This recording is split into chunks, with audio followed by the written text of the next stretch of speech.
नमस्कार साथियों, मैं मनोज कुमार, आप देख रहे हैं मीडिया सोर्स न्यूज़। दोस्तों, हमारी उपस्थिति इस समय जौनपुर ज़िले में अपने ही ज़िले में एक ज्योतिषी हैं, जिनसे आपको परिचय कराते हैं। ढेर सारी जो जानकारी है, इनसे आपको बात कराते हैं और आप लोगों को बताते हैं। कुंडली के बारे में कैसे होता है, मांगलिक क्या होता है, वास्तु दोष क्या होता है, सारी जानकारी इनसे बात करते हैं, आप तक पहुँचाते हैं। गुरुजी आपका नाम क्या है? नमस्कार, मेरा नाम पंडित राघव शास्त्री है और मैं श्रीधाम वृंदावन से हूँ अच्छा, अच्छा। और अभी निवास स्थान मेरा जौनपुर में है। अच्छा। जैसे आप ज्योतिष हैं, ज्योतिष होता क्या है? देखिए, ज्योतिष जैसे एक हमारे यहाँ शास्त्रों में डॉक्टरी है, मास्टरी है, ऐसी जो सारी विद्याएं, वैद्यगिरी, ऐसे ही ज्योतिष शास्त्र है और इसके लिए शास्त्र बना हुआ कोई चीज नहीं है कि उठा के किसी को दे दी जाए। तो ज्योतिष शास्त्र, शास्त्र शिरोमणि बिन भाग्य नहीं पाता है, भूत भविष्य और वर्तमान जो सहजता से बतलाता है। वो तीनों कालों को जानने वाला होता है जो ज्योतिषी होता है, लेकिन एक वास्तविक पढ़ा लिखा समझदार ज्योतिषी होना चाहिए। ऐसा नहीं कि 2 दिन में और 3 दिन में ज्योतिष सीखी जा सके, ऐसा नहीं हो सकता है। ज्योतिष के अंदर मतलब जैसे उसमें क्या-क्या आप लोग बताते हैं ज्योतिष के बिल्कुल। माध्यम से? देखिए, ज्योतिष के द्वारा वैसे तो मैंने आपको बताया कि तीनों ही काल आप जान सकते हैं, भूत, भविष्य और वर्तमान। लेकिन अगर मैं इसको क्लियर करूं तो जैसे कि आपकी संतान, पढ़ाई, आपका कैरियर, आपकी जॉब, आपकी शादी, आपके सगे संबंधी या जो धोखाधड़ी जैसी जो चीज़ें होती हैं, कोर्ट कचहरी हो गई, ये सारी चीज़ों को हम कुंडली के द्वारा जान सकते हैं। आदमी का रंग कैसा होगा, स्वभाव कैसा होगा इसका, ये मेहनत कैसी करेगा, ये सब जान सकते हैं हम कुंडली आप से। रंग और स्वभाव भी बता सकते हैं? बिल्कुल पता चल सकता है कुंडली से। आप मुझे अपनी डेट ऑफ बर्थ, टाइम और जन्म स्थान दीजिए, मैं आपकी कुंडली से आपका एक समथिंग चीज़ें बता दूँगा। अब मैं ये कहूँ कि नहीं 100 में से 100 ऐसा ही होगा, तो ऐसा नहीं होगा। 100 में से 80% मैं आपको बिल्कुल क्लियर बता सकता हूँ। आपकी डेट ऑफ बर्थ, टाइम और जन्म स्थान एक्यूरेट होनी चाहिए। हाँ। मतलब मैं आपको अगर डाटा सही बताऊँगा तो आप पूरा सारी चीज़ें जो है मैं सही से बिल्कुल बता सही बताऊँगा आपको। ये पक्का है और आपकी कुंडली से पता चलेगा। आप खुद बोलोगे हाँ पंडित जी ऐसा ही है और आगे आने वाले भी टाइम के लिए आपको कुछ भविष्यवाणी जिसे कहते हैं, वो आपको दी जाएँगी गाइडलाइंस और आप वो खुद बोलोगे कि हाँ, ये पंडित जी जो आपने बताया था वो वैसे हुआ और आगे जो कहा था वो उससे ही और ज़्यादा अच्छा हुआ है। ठीक है ना? जैसे मतलब कि लोगों को लड़का-वड़का नहीं होता है, तो कोई किसी ओझा के पास चला जाता है, तो कोई किसी जैसे आप ज्योतिष हैं, आपके पास चला जाता है। तमाम लोग दौड़ते रहते हैं। मैं कभी कई लोगों को देखा हूँ, कई ज्योतिष से मिलने के बाद भी उनको बच्चा नहीं पैदा होता है। इसके बारे में आपका क्या कहना है? देखिए, मैं इसमें अगर आपको बताऊँ, तो इसमें सबसे पहले तो ओझा या ज्योतिषी किसी के भी पास आप जाते हो, तो पहले ये जानकारी करिए कि वास्तव में ही इसने ये चीज़ों को जाना, पढ़ा, लिखा है या नहीं। ये चीज़ कैसे पता चलेगा कि लोगों के ये वास्तविक ज्योतिष हैं या फेक हैं? ये आपकी डिग्री आपकी बता देंगी, आप पढ़े हुए हैं, आपका मोहल्ला, आपका गाँव आपको बता देगा कि ये पंडित जी का लड़का 20 साल से बाहर पढ़ रहा है। जैसे मैं अब मेरा जन्म स्थान ग्वालियर का है। अब मेरे घर पे किसी को पूछ लीजिए कि पंडित जी अरे वो छोटा बच्चा तो उनका 30 साल से पढ़ रहा है। मैं 1997 से, तो सबको मालूम है ना। अब वो भी क्या है कि आपकी फिर प्रैक्टिकल चीज़ देखी जाएगी। जैसे मैंने आपको कहा मुझे कुंडली दीजिए, मैं आपको 80% आपकी चीज़ें क्लियर कर दूँगा। आपको कहाँ दर्द होता होगा बॉडी में या कब होगा दर्द, आपको क्या दिक्कत हो सकती है, आपको कोई मेजर बीमारी आएगी, आपको संतान कितनी जल्दी होगी, लेट होगी, ऑपरेशन से होगी, ये सब पता किया जा सकता है। आपकी आँख में क्या, आपके चेहरे पे कहाँ दाग होगा, क्या चोट का निशान होगा, ये सब जान सकते हो कुंडली के द्वारा। इतना सारा जब आप बता सकते हैं तो डॉक्टरी की ज़रूरत क्या है? देखिए, डॉक्टरी मैंने कहा ना, सब चीज़ अपनी-अपनी जगह पर सबकी विशेषता है इसमें। पढ़ाई अगर नहीं करोगे, तो तुम ये नहीं है कि आप कुछ सीखोगे नहीं, सीखोगे लेकिन उसका एक तजुर्बा उतना अच्छा नहीं मिलेगा। आपको जैसे डिग्री नहीं मिलती, अगर हम कॉलेज से पढ़ाई नहीं करेंगे तो हमको डिग्री स्कूल से नहीं करेंगे। तो ऐसे ही है, अगर आप कोई भी चीज़ है, तो ज्योतिष का भी एक महत्व है और डॉक्टर का भी उसमें महत्व रहेगा। जी, जैसे मैंने आपको बताया आपने वृंदावन से हैं। वहीं वृंदावन में एक महाराज जी हैं, महाराज प्रेमानंद जी। वो उनको बीमारी है आज लगभग बीसों साल से बता रहे हैं, उनके दोनों किडनी फेल है। लेकिन वो कहते हैं कि आप किसी ज्योतिष, किसी ओझा, वैद्य के चक्कर में मत पड़िए। अगर ऐसा चीज़ है तो कोई ज्योतिष आकर के मेरा या फिर कोई जो ओझा है मेरा आकर के किडनी सही कर दे। इसमें इसके बारे में आप क्या कहना चाहेंगे? देखिए, वैसे तो मैं प्रेमानंद जी महाराज जी को साक्षात पहले प्रणाम करता हूँ और ये हमारे धरा के लिए बहुत सौभाग्य की बात है कि ऐसे संत हमारी धरती पे हैं कि जिनको हम डॉक्टरी के तरीके से भी आप एग्जाम्पल ले सकते हो। डॉक्टर भी वहाँ फेल हो रहा है ना, कि भाई ये कैसे ठीक है? आदमी 1 साल, 2 साल जाता है, ये तो काफ़ी टाइम से चल रहे हैं। तो ये भजन का प्रताप है, मंत्र का फल है। देवाधीनम जगत सर्वा मंत्राधीनम च देवता। देवता मंत्र के द्वारा आशीर्वाद देते हैं। जैसे आपने टीवी में देखा होगा कहीं रामायण में कि रावण के पास ऐसी शक्ति थी, मेघनाथ के पास ऐसी शक्तियां थी, तो वो कहाँ से आई? वो मंत्र का जाप किया था उसने, तब उसको मिली। जैसे शिव तांडव सुना है ना आपने, रावण ने सुनाया, अरे वो सुनाया था उसकी कुछ, उसकी जो एक मर्यादा थी उसके द्वारा सुनाया, तभी उसको शंकर जी ने प्रसन्न होकर जवाब दिया, उसको फल दिया। आज हम भी सुना रहे हैं, आप भी सुना रहे हैं, तब भी फल नहीं मिल रहा है। क्यों नहीं मिल रहा है? क्योंकि हम उसको सही तरीके से नहीं सुना पा रहे हैं। जब तक हम कोई भी चीज को सही नहीं करेंगे, आप उसमें पास नहीं हो सकते हो। अच्छा। हाँ। महाराज जी, मैंने आपको क्वेश्चन से हट करके दूसरा क्वेश्चन पूछ लिया था। जैसे आप बता रहे हैं कि मतलब कि ज्योतिष के बारे में, इसमें वास्तु दोष क्या होता है? वास्तु ज्योतिष से वैसे अलग है और उसी में ही देखा भी जाता है, क्योंकि अच्छा। ग्रह गोचर वही आएंगे, दिशा इसको वही इसको आप लोग देखते हैं? हाँ, मेरे यहाँ वास्तु भी मैं देखता हूँ। वास्तु और रतन के बारे में, जिसे हम पत्थर स्टोन कहते हैं, वो भी मैं सलाह दे सकता हूँ आपको, कौन सा पहनना चाहिए, नहीं पहनना चाहिए, और कब पहनना चाहिए और क्यों पहनना चाहिए, सब पता कर सकते हैं अपन। जैसे मतलब कि आप नॉर्मल चीज बता सकते हैं कि घर में लोग कहते हैं कि शीशा नहीं रखना चाहिए, फूटा शीशा नहीं रखना चाहिए, इसके बारे में क्या धारणा होता है ज्योतिषी में? देखिए, कोई भी चीज जो हमारे यहाँ यूज नहीं होती है, यूजलेस हो जाती, तो वो हमारे लिए नेगेटिव ही है। और जहाँ टूटी फटी चीज है, खराब है, धूल है, तो ये वास्तु के ही लिए, जैसे राहु केतु शनि जैसे ग्रहों का अशुभ प्रभाव ज्यादा हो जाना, आपके मन बुद्धि विचारों पे ऐसा रहेगा। घर के अंदर सारे दिन आपको कोई ना कोई परेशानी जरूर घर में देखने को, कि बच्चे नहीं पढ़ते हैं, कहीं माँ का स्वास्थ्य खराब है, पति पत्नी में नहीं बनती है, शादी नहीं हो रही है, या कहीं ना कहीं तरक्की नहीं हो रही है, हम रोज उतना ही कमाते हैं, उससे ज्यादा हम अंदर धंसते जाते हैं, तो ये वास्तु के दोषों से आप निकल सकते हो और कई हद तक अपनी समस्याओं का समाधान कर सकते हो। क्या क्या करना चाहिए जिससे मतलब अपने घर को वास्तु दोष से मुक्त करने के लिए अपने घर से कैसे कैसी चीजों को हटा देना चाहिए, आप बताएंगे थोड़ा सा दर्शकों को? देखिए, सबसे पहले अगर वास्तु के लिए देखा जाए तो अपन को सुबह दिनचर्या सुबह से ही चालू हो जाती है। सूर्य उदय से ही पहले अपने घर को झाड़ू पोंछा लगाना चाहिए, बहुत अच्छे से स्वच्छ करना चाहिए, और जो देहली जिसे कहते हैं अपन, वहां आपको साफ करिए और उसको दोनों तरफ थोड़ा थोड़ा उसको हल्दी से लगा दीजिए, पीत वर्ण जो है, तो उसको लगाने से बाद उसमें आपको या तो कोई धूप दीप जला दीजिए, नहीं है तो आप हल्दी रख करके और कुछ अन्न रख दीजिए, थोड़ा सा 4 दाने, और आप कुछ ही देखोगे आपके घर में वास्तु बहुत कम हो जाएगा, पहली चीज। दूसरी चीज, वास्तु को अच्छा करने के लिए आप अपने घर में पूजा सुबह शाम नियम से करिए। घर में जो चीज खराब है, जिसको आप यूज नहीं कर रहे, उसको हटा दीजिए, ऐसी जगह रख दीजिए जहां से वो हमारी नजरों में ज्यादा से ज्यादा। जैसे कैसी चीजें? जैसे कोई मटका है, टूटा हुआ घड़ा हो गया, टूटी घड़ी है, कोई चीज टूट गई जो खराब हो गई, जिसको हम यूज नहीं कर रहे हैं। घड़ी अगर टूट गई उसको तो हटाने से मतलब उसका क्या मतलब होता है? घड़ी खराब कभी भी घर के अंदर नहीं रखनी चाहिए, वास्तु बिल्कुल कहता है, क्योंकि घड़ी एक टाइम है, और टाइम ही जब आपका खराब है तो सोचिए फिर क्या खराब नहीं हो सकता है ना? तो घड़ी हमेशा पूरब की ही तरफ लगानी चाहिए वैसे, क्योंकि समय पूरब से ही चल रहा है, सूर्योदय होता है तो पूरब में ही घड़ी होनी चाहिए।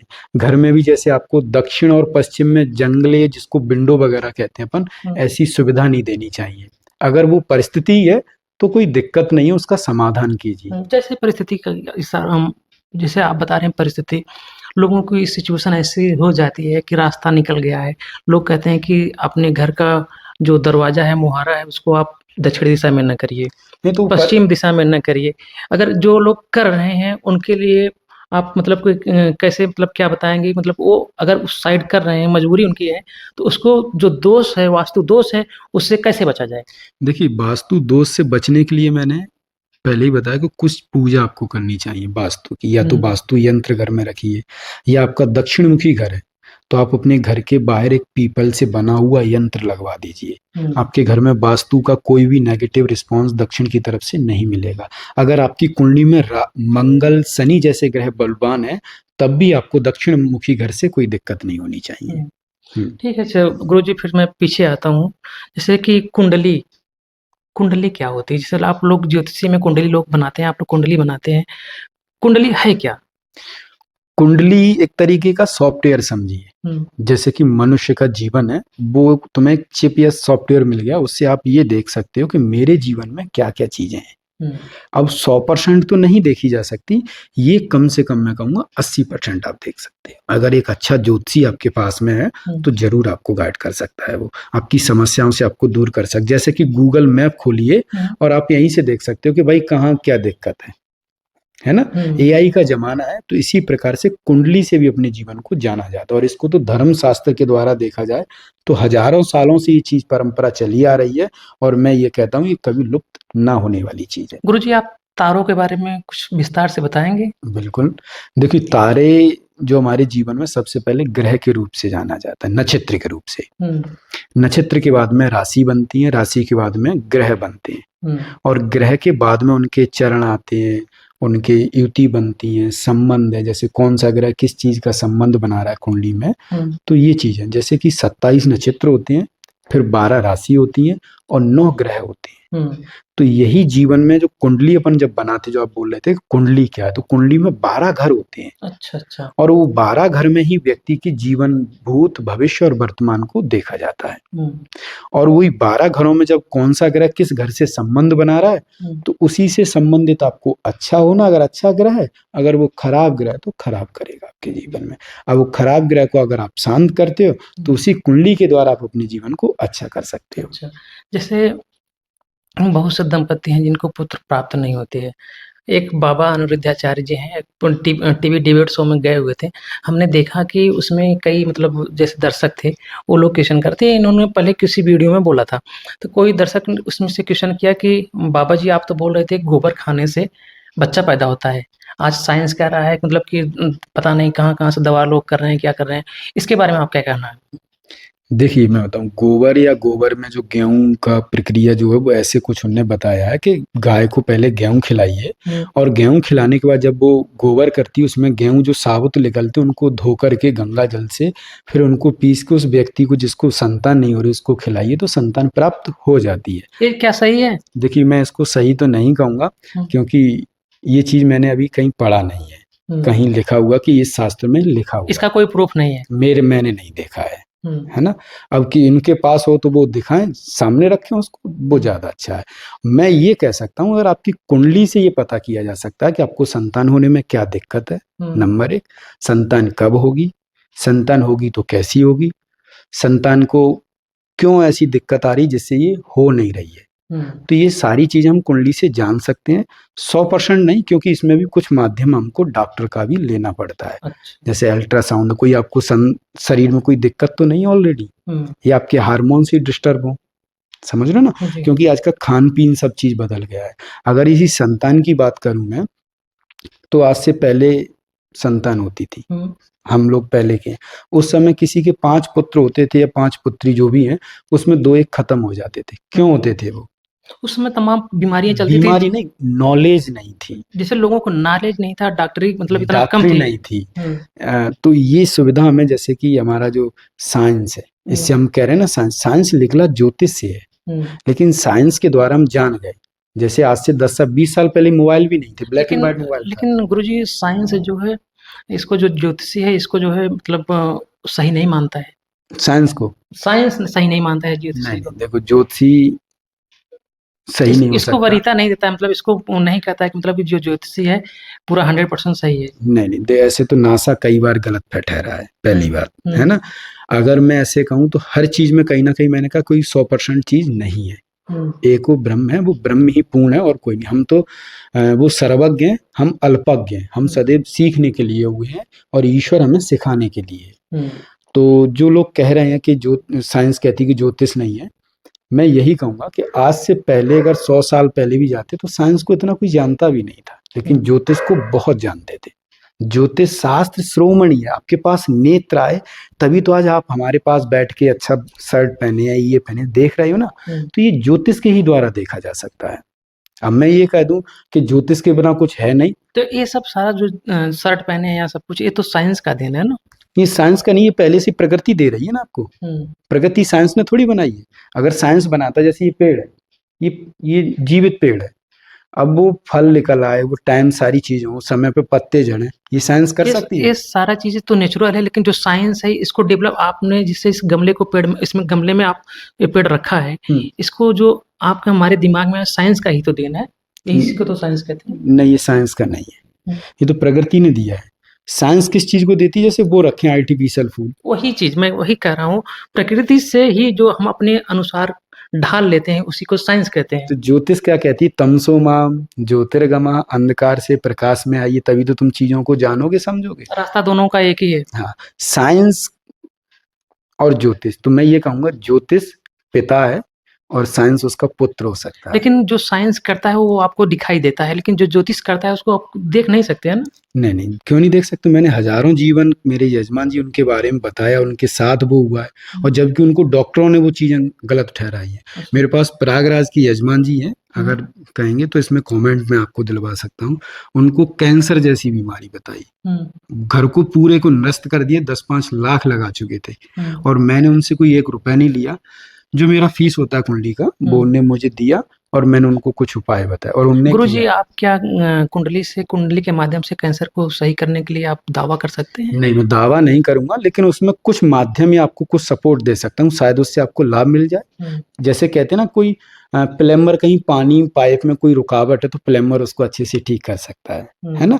अगर कोई लाइट में दिक्कत है तो उसको मैकेनिक लाइट वाला मिस्त्री आएगा उसको अच्छे। तो मैं ज्योतिष के द्वारा आपकी शरीर में कौन सा विकार या कौन से ग्रह से जैसे योग बन रहे हैं, तो उससे संबंधित जब हम पूजा करेंगे तो वो कुछ उसका रिस्पॉन्स कम हो जाए। जैसे कि आपको कैंसर आया है और वो आपको 2 साल पीछे ले जाने वाली है, अगर आपने उसका अच्छा उपचार किया तो वो 2 के साथ 6 साल हो सकते हैं, 4 साल आपको एक्स्ट्रा मिल गए, ये हो सकता है। लेकिन आप उसको टाल या खत्म नहीं कर सकता हूँ। और कैंसर एक असाध्य बीमारी है, जो कि शनि और राहु जैसे ग्रहों के द्वारा आना, अटैक होना, आदमी को बीपी लो होना। आज देख रहे हो आदमी, पहले आदमी क्यों इतना जीता था? पहले लाइट नहीं थी, वाहन नहीं थे, रफ्तार। आज हजारों आदमी देखो कुंभ में नहा के आ रहे हैं, क्या गलती? हजारों रोज, कहीं 5 मर गए, कहीं 10 मर गए, कहीं भक्के मर गए, ये क्यों मर रहे हैं? इसमें आप क्या कहना चाहेंगे इस पर? ये ग्रह चाल है ना पृथ्वी। समझ, देवाधीनम जगत सर्वा मंत्राधीनम च देवता। महर्षि पाराशर जी कह रहे हैं कि साक्षात जो नारायण का रूप है वो ग्रह है, और वही व्यक्ति को जाति के रूप में सकल वर्ण, योग्यता, पद सब वही ग्रहों के द्वारा मिलता है। आप उसको इनकार नहीं कर सकते हो, मानिए भले ही मत, वो आपकी सोच है, लेकिन 100% आप ये कह दो कि नहीं वो नहीं है, ऐसा नहीं हो सकता। ठीक है गुरुजी, हमने क्वेश्चन में थोड़ा सा डीप चले गए। जैसे कि नॉर्मल लोग जिंदगी जीते हैं तो जैसे खान पान पर ध्यान दिया जाता है, आपके हिसाब से जिससे लोग ज्योतिषी में या फिर गुरुजी, कई लोग हमने सुना है कहते हुए कि आप अपने भोजन में लहसुन प्याज न शामिल करें। ऐसा क्या कारण है कि लहसुन प्याज शामिल नहीं किया जाता है? देखिए, लहसुन और प्याज वैसे तो दवाई अन्य चीजों में मिल के आता है, आप उससे नहीं बच सकते हो, पहली बात। लेकिन पूजा पाठ में इसलिए उसको मना किया गया है क्योंकि लहसुन प्याज एक तामसी भोजन में आता है, जो हमारी इंद्रियों को थोड़ा सा विचलित कर देता है ना। तो इसीलिए हम पूजा में उसको मना करते हैं कि आपको लहसुन प्याज नहीं खाना चाहिए। अदरवाइज तो देखो दवाइयों में आता है, आदमी खाने वाला जैसे वो खा रहा है। मेरे कहने से आप नहीं छोड़ रहे हो, लेकिन जब आपकी स्थितियां, आपका मन बदलेगा, आपका समय वो बदलेगा ना, ग्रह चाल, आप छोड़ दोगे। मतलब इस चीज से, लहसुन प्याज खाने से क्या हमारी ग्रह स्थिति बदल सकती है? बिल्कुल, कुछ परसेंटेज उसमें सुधार हो जाएगा, 100% नहीं बदलेगी। आप ये कहो मैं प्याज छोड़ दूं मेरा सारा ग्रह ठीक हो जाए, नहीं हो सकता। आप सारे दिन पूजा करिए तब भी आपके सारे ग्रह ठीक नहीं हो सकते हैं, है ना। एक समय सीमा दायरा बना हुआ ना, उसी के अनुसार से आपको चलना चाहिए। नित्य प्रतिदिन आप थोड़ा थोड़ा करिए तो वो ग्रह शांत होने लगता है। हमारे ज्योतिष शास्त्रों में ग्रह जैसे खराब है तो उसको शांत करने की कई विधियां बताई गई हैं। वैसे 10 प्रकार की विधि होती है। सबसे पहला जाप करना होता है, स्तुति करनी होती है, हवन करिए, कीर्तन करिए, उसका दान करिए, उससे संबंधित कुछ जो उसके चिन्ह है उनको धारण करिए, पत्थर पहनिए।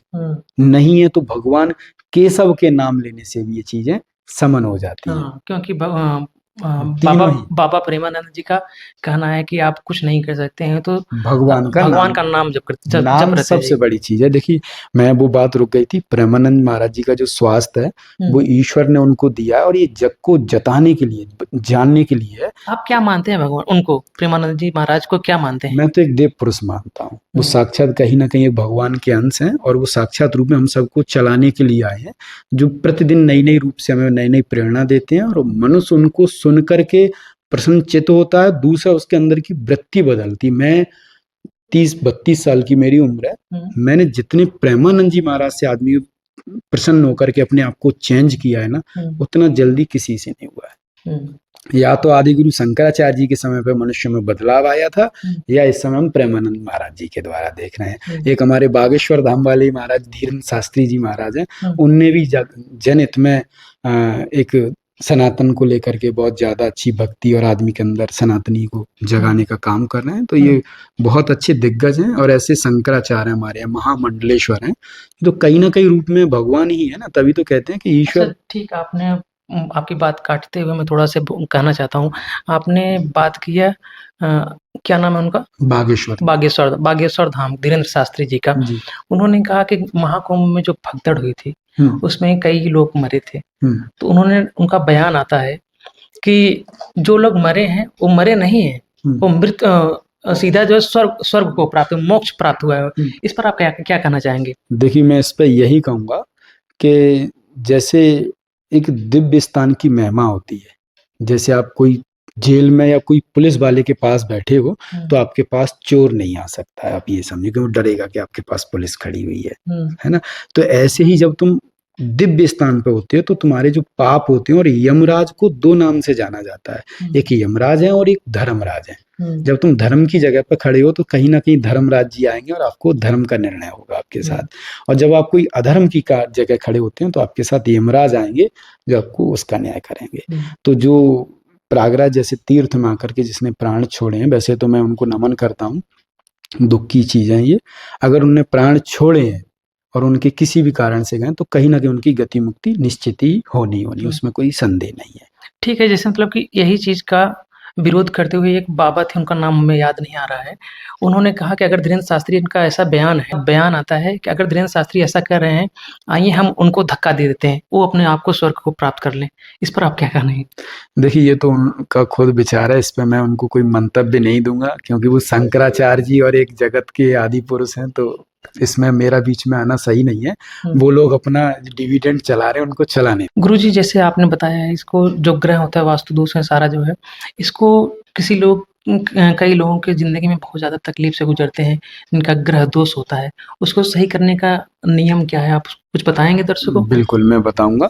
देखिए, सबसे पहले कुंडली में कोई भी ग्रह जब खराब होता है तो उसकी कुछ अवस्थाएं उनमें खराब, जैसे कि ग्रह नीच का होना, 6, 8, 12 में बैठना। 6, 8 का मतलब है 6वें घर में, 8वें घर में और 12वें घर में, तो वो ग्रह खराब हो जाता है। उस ग्रह को हम मारक की श्रेणी में ले लेते हैं, ये हमारे जीवन में कोई दिक्कत देगा। तो सबसे अच्छा उसको अगर समन करना है या शांत करना है ग्रह को, तो आपको सबसे पहले उसके मंत्र का जाप कीजिए संकल्प लेकर के। दूसरा, उसका स्तुति या कोई पाठ पढ़िए उस ग्रह की, या फिर उसके लिए हवन करवाइए।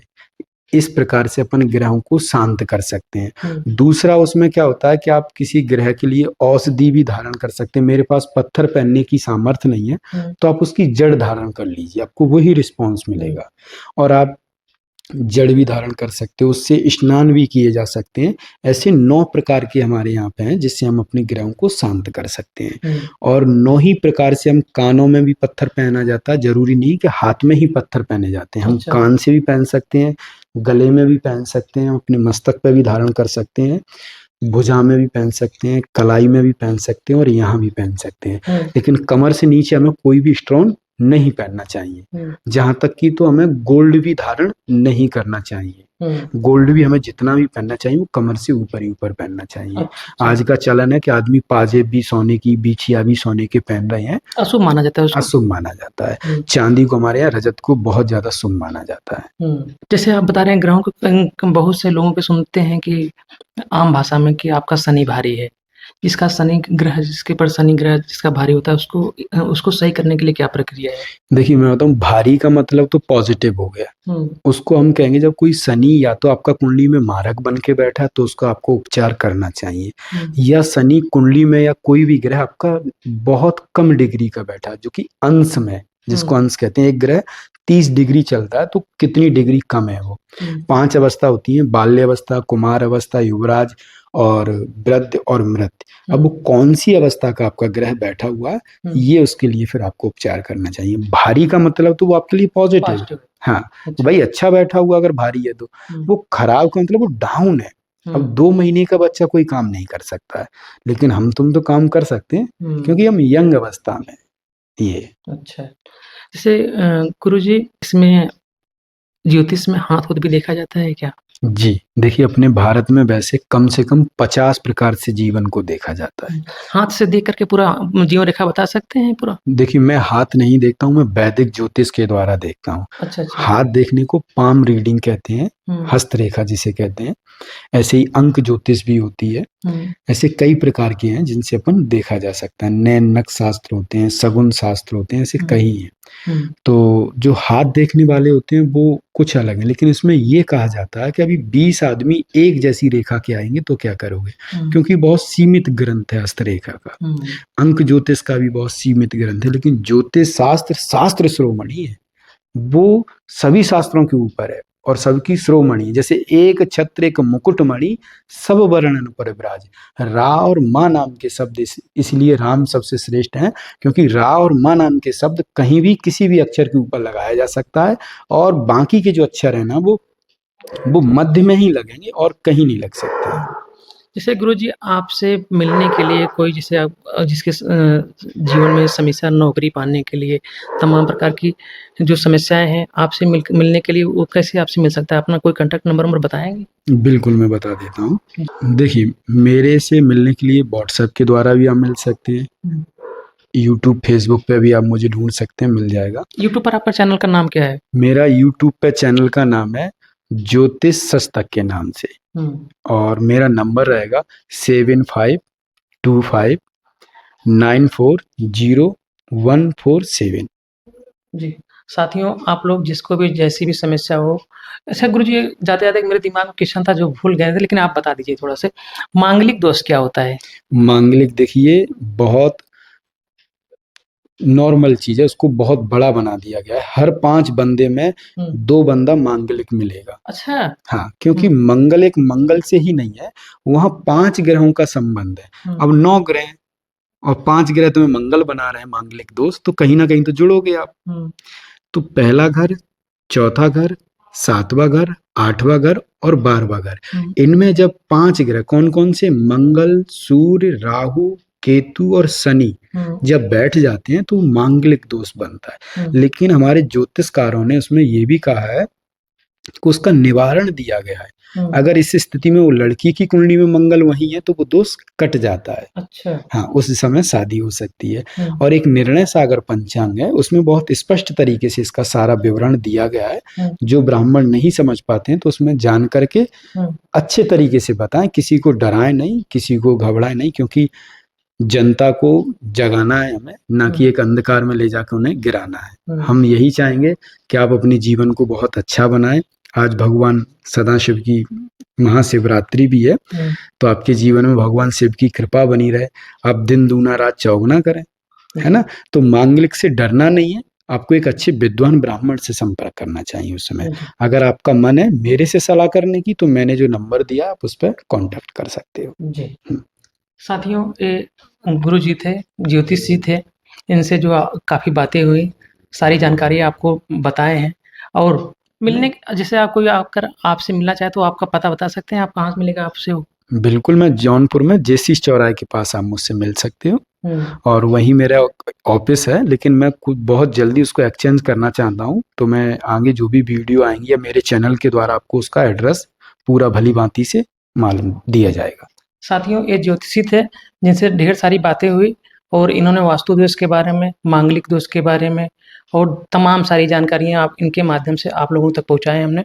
और जिसको भी कोई भी समस्या हो, आप ज्योतिषी से संबंधी अच्छे ज्योतिष से मिलें, इनसे मिलिए, आप उनसे बात करिए। कोई ज़्यादा चार्ज भी इनका नहीं है। जैसे जौनपुर में जैसे चौराहे के पास इनका जो है ऑफिस है, वहाँ पर रहते हैं।